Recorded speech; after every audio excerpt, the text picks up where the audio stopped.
बिस्मिल्लाहिर्रहमानिर्रहीम। अस्सलाम वालेकुम। ये डेट पाम है, खजूर का दरख्त है मेरे पास, प्लांट है इसके। मैंने ये खुद से ग्रो किए हुए हैं सीड से। और ये बहुत इनके ना काफ़ी अरसे के बाद ख़राब होना शुरू हो जाते हैं, ये लीव्स ड्राई होना शुरू हो जाते हैं। तो ये बहुत हार्ड होते हैं।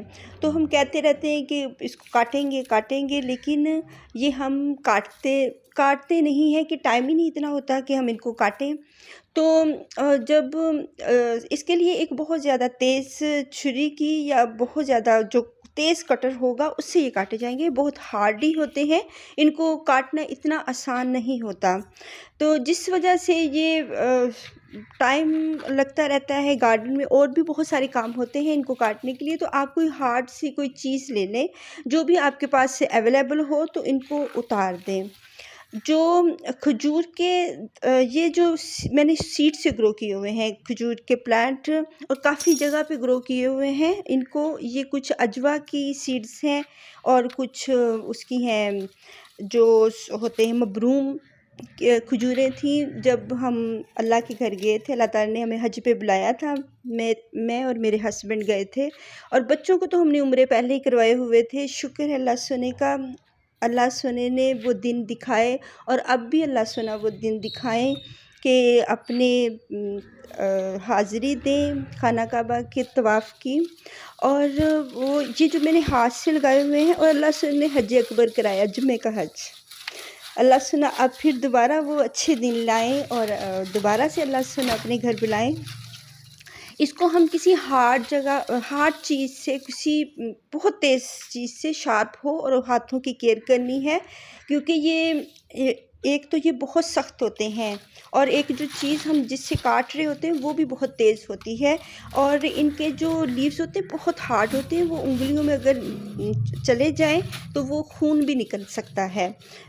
तो इसकी थोड़ी सी एहतियात से इसको काटना पड़ता है। और ये मेरा 8-10 साल पुराना खजूर का प्लांट है। इसको मैंने एक पॉट में लगा दिया था, जो क्यारी टाइप बड़े बड़े पॉट बने हुए होते हैं, उसमें मैंने लगाया था। तो अब इसमें टू मैंने प्लांट्स लगाए थे। एक बैथ पाम लगाया था, लेडी पाम जिसको कहते हैं, और एक मैंने लगाया था ये डेट पाम, जिसको खजूर का दरख्त प्लांट कहते हैं। ये मेरे तो अभी प्लांट है, अभी छोटे हैं, ये दरख्त बन जाते हैं। और हमारे जो इलाके हैं, गर्म इलाके, मेडोस इलाके जो होते हैं, गर्म होते हैं, जैसे लाहौर का एरिया, और इससे भी ज़्यादा रेगिस्तान इलाके होते हैं, जैसे हमारे मुल्तान के, बहावलपुर के। तो उनमें हम ये बहुत ज़्यादा मिक़दार में मिलते हैं इनके प्लांट्स, इसके डेट पाम के, खजूर के दरख्त के जो प्लांट होते हैं बहुत वहाँ पे कसरत से पाए जाते हैं। जैसे हमारे हिल एरियाज़ पे सेब के दरख्त होते हैं, अखरोट के, काजू के, पिस्ते के, और चलगोज़ों वगैरह के दरख्त होते हैं हमारे हिल एरियाज़ में, जहाँ पे बहुत ज़्यादा सर्दी पड़ती है। तो जो गर्म इलाके होते हैं वहाँ पे ये खजूर पाई जाती है, खजूर के दरख्त और इनके प्लांट पाए जाते हैं। इनको फुल धूप में रखना होता है हमने। ये फुल धूप के प्लांट हैं, और ये जो एरिया है, अब यहाँ पे सर्दियों में छाँव आनी शुरू हो जाती है, शेड आनी शुरू हो जाती है। लेकिन दूसरा एरिया, ये देखिए मैंने कितने ज़्यादा इसको निकाल दिए हैं, क्योंकि एक हाथ से वन हैंडेड काम करना बहुत मुश्किल होता है, जबकि हम टू हैंड से ईज़िली काम कर सकते हैं। तो आप कैमरा या मोबाइल साइड पे रख के तो फिर इसको काट सकते हैं। इनके बहुत तेज़ होते हैं, शार्प होते हैं, जो लीव्स निकले हुए होते हैं, तो इनको काटते हैं। वैसे तो ये खुद ही झड़ जाते हैं, बहुत ज़्यादा ड्राई हो जाए, लेकिन अगर हमें जल्दी हो इनको काटना पड़े तो, क्योंकि ये खूबसूरती ख़त्म कर देते हैं हमारे गार्डन की, लेकिन इनको काटना ज़रूर पड़ता है। और ये बहुत बिग हो गया है। इनमें से अब वो मैंने पहले लिखा हुआ था परमानेंट मार्कर से कि कौन से मबरूम हैं और कौन से अजवा हैं, लेकिन अब वो भी मुझे वो ख़त्म हो गए। और ये जो हैं बड़े हो गए हैं, तो मुझे बिल्कुल याद नहीं है कि कौन से मबरूम हैं कौन से अजवा हैं। और मैंने 2 वैराइटीज़ लगाई थी, और भी वैराइटीज़ होती हैं इन खजूरों में, लेकिन ये मुझे 2 मैंने लगाई थी, तो ये माशाल्लाह बहुत इजीली चल गए। इजीली ये इसलिए चल गए कि मैंने एक टिश्यू के पेपर में रैप करके तो इनको प्लास्टिक बॉक्स में रख दिया था एयर टाइट में। तो जब इनकी रूट्स बन जाती हैं उनको मैंने पानी से उनके ऊपर स्प्रे कर दिया। तो जब उनकी रूट्स बन जाती हैं तो हम इनको लगा लेते हैं, वरना ये बहुत हार्ड होता है इसका सीड, और उसको हम इजीली नहीं ग्रो कर सकते। जब हमारे पास ये इजीली बड़ी भी नहीं होता है इतनी जल्दी ये प्लांट। ये एक मैंने छोटे सी प्लास्टिक की बोतल में सीड लगाया हुआ 3 ईयर्स अगो, 3 साल पहले लगाया था। तो ये क्योंकि इसके पास मिट्टी थोड़ी है, जगह थोड़ी है, तो वो इतना ही बढ़ता है। कुछ लीव्स इसके ड्राई हो जाते हैं, जैसे बॉन्साई तौर पे रख लें आप इतनी सी मिट्टी में। तो इसकी फ्रूटिंग तो नहीं हो सकती थोड़ी सी सॉइल में, ये तो ज़मीन में ही फ्रूटिंग करेंगे। एक लीव्स इसका ग्रीन है और एक ड्राई हो चुका है। छोटी सी बोतल है, वो भी हाफ है, उसमें भी मैंने लीव्स बहुत सारे इसको भर दिया था।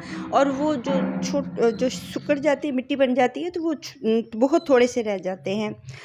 ऐसे ही ये जो प्लांट होता है इसको हम मिट्टी के अंदर ग्रो करते हैं, तो ये काफ़ी 6 मंथ के बाद इस सीड की ग्रोथ होती है। जो पाम का डेट पाम होता है, जो खजूर का दरख्त होता है, उसके सीड की बहुत आहिस्ता स्लोली ये बढ़ता है। और ये गार्डन में फ्लावर्स खिले हुए थे, वो तो मैं दिखा रही थी कि ये खिले हुए होते हैं माशाल्लाह। तो बहुत अच्छा लगता है जब हम गार्डन में काम करते हैं, चिड़ियों की आवाज़ें। और नेबर्स का ये रूस्टर है, ये तो मेरी हर वीडियो में आया हुआ है। माशाल्लाह ये हर मेरी वीडियो में इसकी आवाज़ आती है।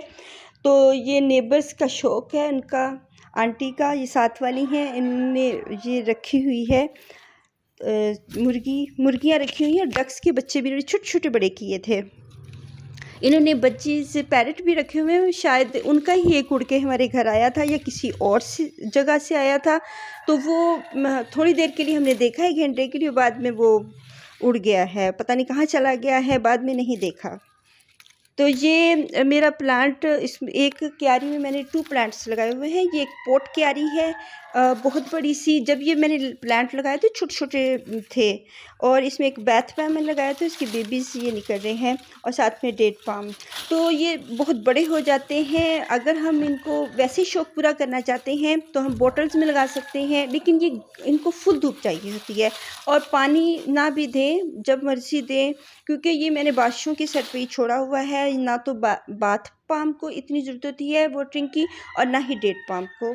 तो इसलिए फिर मैंने अगर 2 माह तक बारिश ना हो तो फिर मैं भर के, इसको बहुत बड़ी क्यारी है तो इसको अच्छी तरह से मैं वाटरिंग कर देती हूँ, ताकि नीचे जो जड़ें होती हैं वो ड्राई ना रह जाएं। इनको 2-3 मरतबा, अगर हम बहुत अरसे के लिए ड्राई रखते हैं पॉट को, तो 2-3 मरतबा इनको वाटरिंग करनी होती है। और इनकी लीव्स काटें ताकि जो नए लीव्स आ रहे हैं वो अच्छे से खिले, बड़े हों और उनको ताकत मिले। ये एक